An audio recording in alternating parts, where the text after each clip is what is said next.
盡快修補社會撕裂與市民同心同行。 구독과 좋아요는 보다 좋은 영상을 만들 수 있는 원동력입니다. 홍콩의 인구는 공식적으로 약 748만으로 알려져 있습니다. 그리고 최근 일어났던 홍콩 시위에는 무려 200만 명이 참가했습니다. 10명의 홍콩 시민 중 3명이 참여한 것입니다. 대체 무엇이 이들을 거리로 이끌어낸 것일까요? 대부분 생업이 있고 하루하루가 바쁜 사람들일 텐데 말입니다. 시작은 2014년 우산혁명으로 거슬러 올라갑니다. 당시 홍콩인들은 홍콩의 행정장관을 직접 선거로 뽑고자 했는데 중국은 전국인민대표회의가 동의한 후보자 2, 3인을 제외한 다른 후보자들의 입후보를 금지했습니다. 중국 지도부에서 추천한 후보자들은 당연히 모두 친중파들이었습니다. 이렇게 선거를 할 거면 홍콩 시민들 입장에서 무슨 의미가 있겠습니까?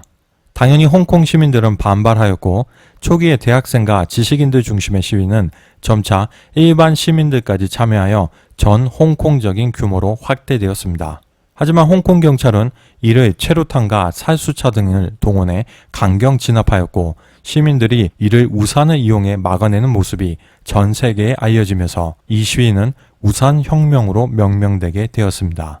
당시 우산혁명을 강하게 진압한 것이 바로 지금의 홍콩의 행정장관 캐리람. 그녀는 시위대를 강제 해산시켰고 그 과정에서 1000여 명의 참여자들을 체포했습니다. 이후 2017년 행정장관에 당선된 그녀는 더욱 거침없는 칭중 행보를 보여왔습니다.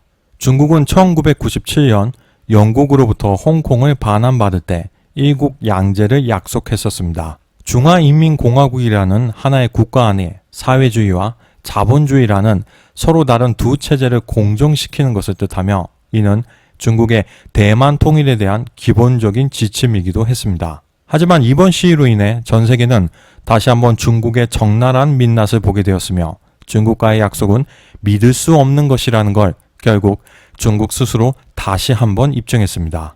더욱 중요한 것은 이번 사건을 통해 우리는 매우 기본적인 사실에 대해서 다시 한번 확인하는 기회를 가지게 되었다는 것입니다. 바로 중국의 사회주의, 국가자본주의 체제는 결코 자유민주주의, 자유시장 경제체제와 평화롭게 공존할 수 없다는 것입니다.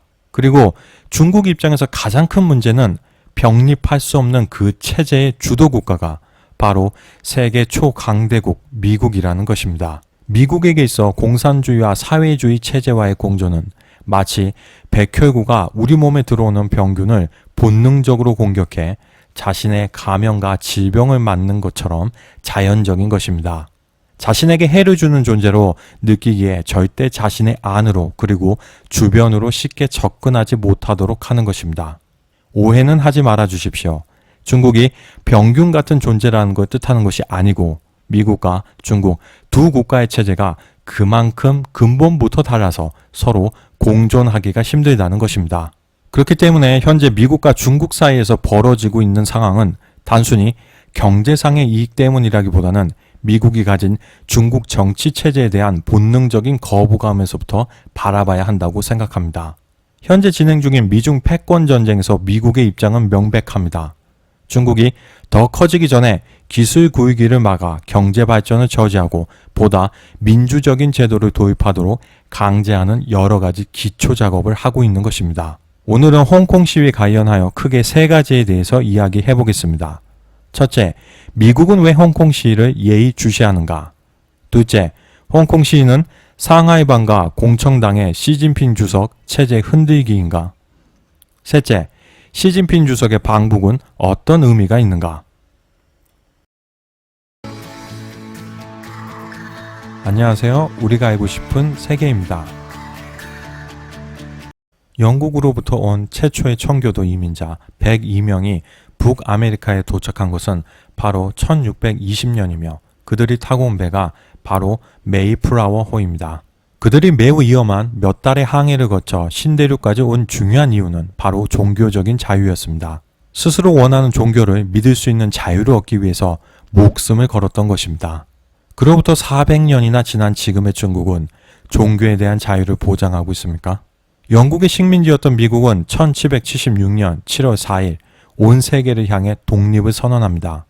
그리고 영화 패트리어트, 늪속의 여우는 미국 독립전쟁 당시에 대한 내용입니다.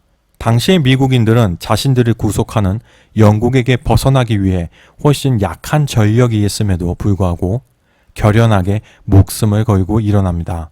굴복한다면 영원히 영국의 가혹한 지배에서 벗어나지 못한다는 것을 절실히 깨닫고 있었기 때문입니다.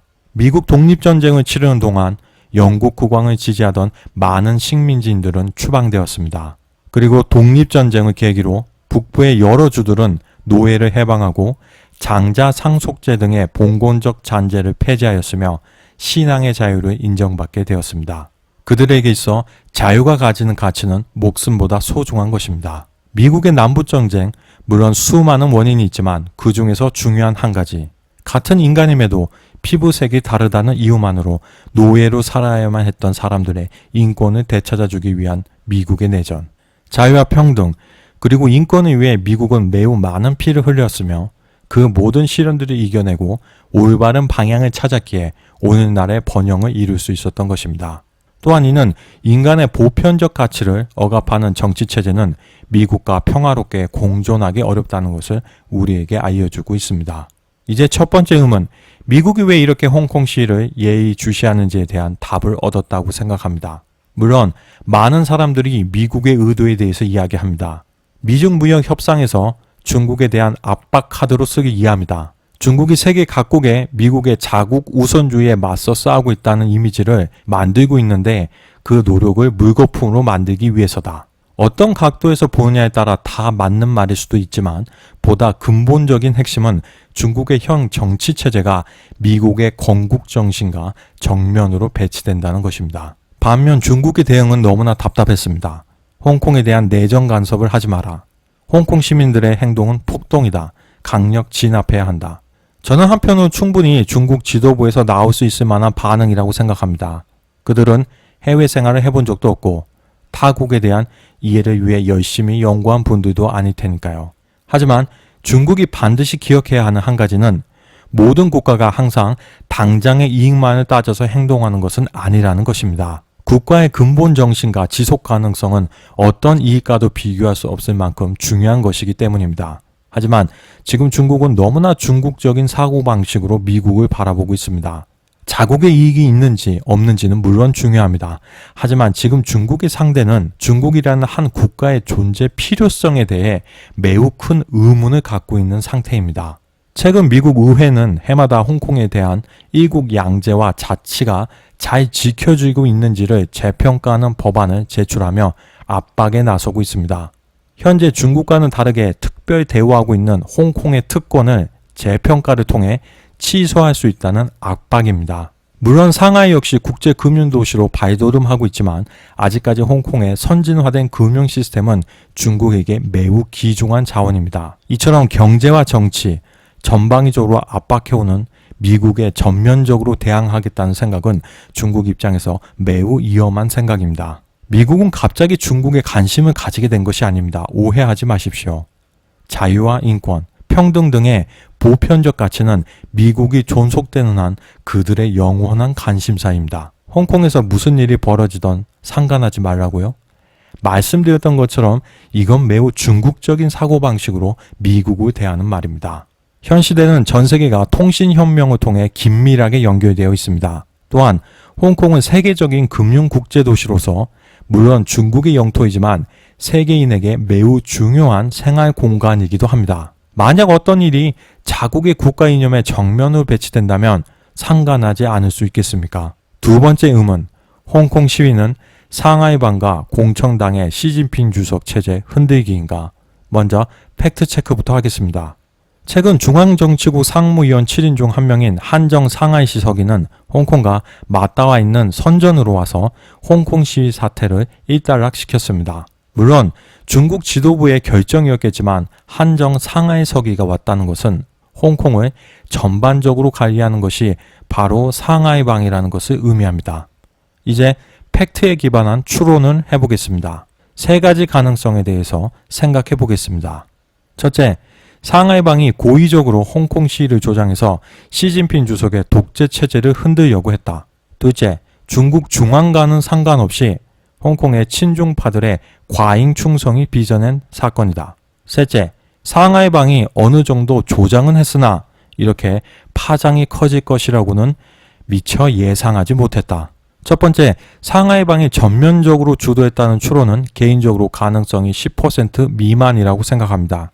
중국에서 선동 시위 등을 조장할 경우에 대한 처벌은 절대 가볍지 않습니다. 아무리 높은 위치에 있다고 하더라도 현재 살아있는 권력을 겨냥한다는 것은 자살 행위나 다름없습니다. 만약 이 가설이 맞다면 멀지 않은 시점에 상하이방의 누군가가 책임을 지게 될 것이고 분명 고위직일 테니 시간이 지나면 자연스럽게 알려지게 될 것입니다. 둘째, 중국 중앙과는 상관없이 홍콩의 친중파들의 과잉 충성이 빚어낸 사건이다. 저는 가능성을 50% 정도로 보고 있습니다. 캐리 람 홍콩 행정장관의 지난 궤적을 살펴보면 결국 2014년 우산혁명 진압 이후 지속적인 친중 행보를 통해 본인의 권력을 공고히 해왔습니다. 즉 우산혁명을 강하게 저지한 것은 그녀의 입장에서 보면 일종의 성공의 경험이었던 것이고 과거의 성공이 지금도 스스로를 성공으로 이끌어줄 것이라 믿었던 것은 아닐까 싶습니다. 마지막 세 번째는 일본 오사카 G20 정상회의를 앞두고 시진핑 주석에게 약간의 타격을 주고자 상하이방이 캐리람 행정장관에게 범죄인 인도 법안을 회의 전에 통과시키라고 대략적인 가이드라인만 주었는데 이를 성실히 이행하는 과정에서 예상치 못한 홍콩 시민의 큰 저항에 부딪히게 된 것입니다. 그리고 그것을 강하게 진압하는 과정에서 전 세계 언론들에 보도되고 궁지에 몰리게 된 것이 아닐까요? 제가 어느 정도 상하이방의 관여를 의심하는 이유는 그 법안이 굳이 지금 이 시기에 그렇게 급박하게 처리할 필요가 반드시 있는 법안이 아니라고 생각하기 때문입니다. 하지만 상하이방이 예상하지 못했던 건 생각보다 많은 시민이 참여했고 그걸 너무 강하게 진압해서 국제 여론이 급격히 나빠진 것입니다. 이에 상하이방은 모든 책임을 캐리 람에게 넘기고 사태가 조용해진 후에 잘라내지 않을까 추측합니다. 가능성은 60% 이상이라고 생각합니다. 이제 오늘의 마지막 세 번째 의문, 시진핑 주석의 북한 방문에 대해서 이야기해 보겠습니다. 홍콩 시위와 관련이 없다고 생각하실 수도 있지만 사실 매우 밀접한 관련이 있습니다. 아마 홍콩 시위가 없었으면 시진핑 주석은 G20 이전에 북한이 아닌 분명 한국을 방문했을 것입니다. 시진핑 주석이 미중 패권 전쟁에서 가진 최고의 카드는 국내적으로는 히토류, 국외적으로는 북한 비핵화의 중재자 역할, 딱 이 두 가지인데 이제 모든 패를 내려놓았다고 봐야 하겠습니다. 시진핑 주석의 방북은 중국 국내적 그리고 국외적으로 나눠서 생각해 보겠습니다. 중국 내에서도 아주 갑작스럽게 발표되었습니다만 평소에 볼 수 없었던 북한과의 혈맹을 강조하는 선전 댓글을 다수 발견할 수 있었습니다. 중국 입장에서 이번 회담이 매우 중요하다는 것입니다. 홍콩 시위로 인해 분산된 인민들의 시선을 모으고 손상된 지도부의 권위를 세우는 전환점입니다. 실제로 이번 홍콩 시위에 대해 지도부 내부에서조차 홍콩도 제대로 통제하지 못한다는 비판이 나오고 있는 것으로 보입니다. 요즘 중국에서 흥행하고 있는 영화가 하나 있습니다. 바로 1972년 올림픽에서 소련 농구팀이 미국을 이긴 내용의 영화입니다. 한국에서도 개봉을 한 영화이지만 중국에서 사용하고 있는 포스터는 보다 강렬하게 미국과의 대결을 표현하고 있습니다. 저는 이 영화 내용을 찾아보고 두 가지 생각이 들었습니다.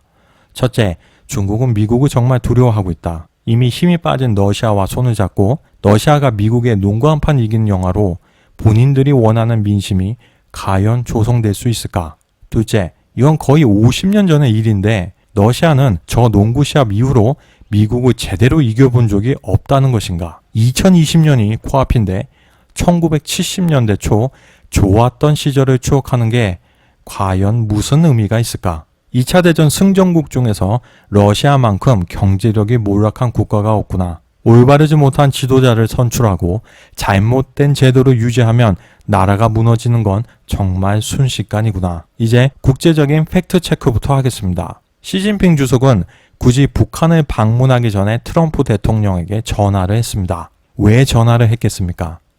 홍콩 시위에 대해서 이야기하겠다는 트럼프 대통령에게 본인들이 북한을 통제할 테니까 좀 봐달라는 것이겠죠. 화웨이는 왜 이야기했겠습니까? 화웨이 제재 때문에 공청당하고 상하이방에게 계속 시달리고 있다는 증거입니다. 화웨이가 2021년에 회복을 한다고요? 일단 회복을 하려면 그때까지 생존을 해 있어야 되지 않겠습니까? 지금 상황에서는 어떤 예상도 하기 어렵습니다. 공청당하고 상하이방은 시 주석의 연임도 동의해 줬는데 자기네들 자금줄이 막히게 된 상황 아니겠습니까? 계속 이런 상황이 계속된다면 다른 정파들이 시 주석의 연임을 보고만 있을까요? 시 주석의 방북 일정은 현재 6월 20일에서 21일로 알려져 있습니다. 1박 2일의 짧은 시간 동안 어떤 중요한 회의가 이루어질 수 있겠습니까? 그저 비록 홍콩 시위와 무역전쟁으로 권위가 손상되었지만 아직 북한에게는 통한다는 것을 인민들에게 보여주는 것 말고 어떤 다른 의미를 찾을 수 있을까요? 중국이 홍콩을 대하는 태도는 향후 중국 대만 통일 시 중국의 태도를 예측해 볼 수 있는 좋은 바로미터입니다. 이런 상황이라면 대만인들이 과연 일국 양제라고 해도 중국과의 통일을 고려할까요? 트럼프 대통령은 어떻습니까? 시진핑 주석이 한반도 비핵화를 위해 노력한다고 고마워할까요? 이제 가지고 있는 카드 다 썼구나. 항복밖에 안 남았구나. 이렇게 생각하고 있을 가능성이 높습니다. 건국 70주년인 올해는 어떻게든 더 큰 패배 없이 빨리 지나가고만 싶은 시진핑 주석과 내년 재선을 앞두고 올해 어떻게든 큰 성과를 만들어내야 하는 트럼프 대통령. 어쩌면 우리 민족의 큰 수건인 한반도 비핵화를 트럼프 대통령이 우리 대신에 이뤄줄지도 모르겠습니다. 민심은 바로 천심입니다. 절대 가벼이 봐서는 안 됩니다. 권력은 총구에서 나오는 것이 아니라 바로 국민에게서 나옵니다. 우리가 알고 싶은 세계, 오늘은 여기에서 마치겠습니다. 감사합니다.